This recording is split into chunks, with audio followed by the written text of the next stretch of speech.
So for us, I very proudly look at the nutrition work in India, and from the perspective of the DFS work in India, with these two slides as the fact that at Foundation, whenever we have a discussion on India and on nutrition, I think from Bill's side that always comes up very high in the priority.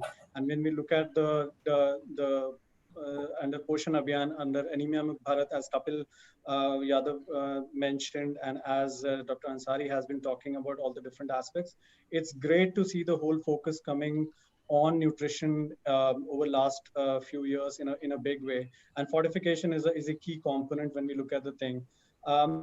Just this is my key slide. I would not present more than this. When we are looking at the large scale food fortification, because Dr. Bodbole asked me to talk from the global perspective to what is from the national perspective.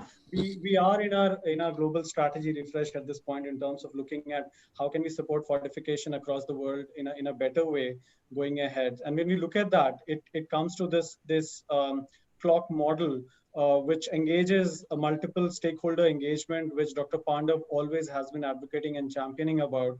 It looks at the whole capacity building and the technical work around these components, which our AIMS Institute and various development partners have been playing a key role in that. Looking at the market-driven fortification, which has been key of the whole USI success story in the past. And when we look at the whole mandatory, so in that aspect, when it goes through that whole phase, how much there would be focus on the QA, QC, the quality assurance and the quality compliant perspective. And at the global level, it's very interesting when in the last quarter you talk about the repositioning of the government as an enabler and not an enforcer. I think India has been a champion of that whole work in the fortification arena, and that's what is being learned at the global level from the way the fortification is being driven through the FSSA at this point of time.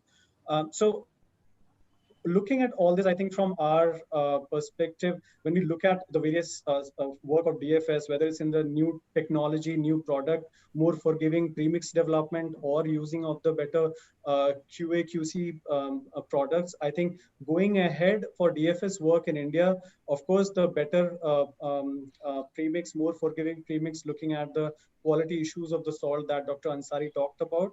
But at the same point of time, how can we look at the quality assurance and quality compliance? Can we have digital aspect, looking at the digital Indias and leveraging on those components from the level of premix industry to the last mile provision of the DFS? How can we ensure all those components end to end would also be quite critical. There are global MIS, digital MIS platforms that are available, which are used by different partners. Different countries have started using it.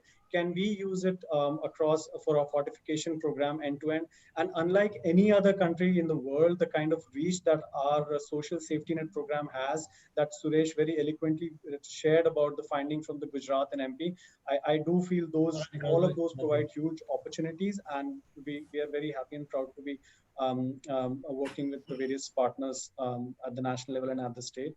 And I would end and finish looking at the fact that nutrition is an investment that we must all make to give every woman and child an opportunity to survive and thrive. Thank you.